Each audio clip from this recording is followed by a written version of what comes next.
ដីព្រៃលិចទឹកជាច្រើនហិកតាក្នុងតំបន់ហាមឃាត់ត្រូវបានឈូសឆាយបំផ្លាញដោយក្រុមជនមិនស្គាល់មុខ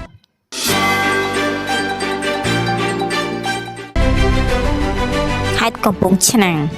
ដីព្រៃជាច្រើនហិកតាស្ថិតនៅក្នុងតំបន់ហាមឃាត់ខាងកើតចំណុចកប់ចេះក្នុងភូមិពីមឆ្កោកឃុំពីមឆ្កោកស្រុកជលគិរីខេត្តកំពង់ឆ្នាំងដែលជាជម្រកសត្វព្រៃនិងជាតំបន់សំខាន់សម្រាប់មច្ឆជាតិពងកូនត្រូវបានក្រុមជនមិនស្គាល់មុខយកត្រាក់តើជាច្រើនគ្រឿងកាលពីយប់ថ្ងៃទី4ខែកុម្ភៈឆ្នាំ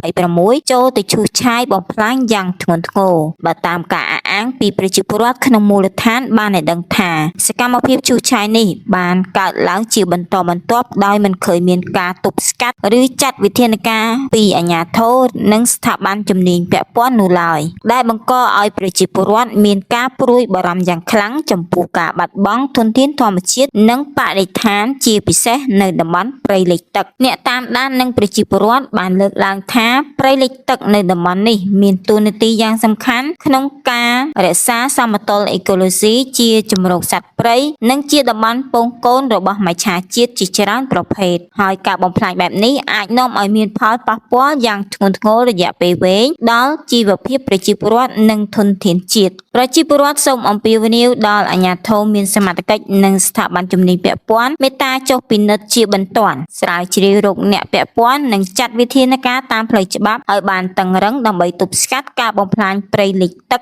និងកាប់ទន្ទ្រានដីក្នុងតំបន់ហាមឃាត់នេះកុំឲ្យបន្តកើតមានទៀត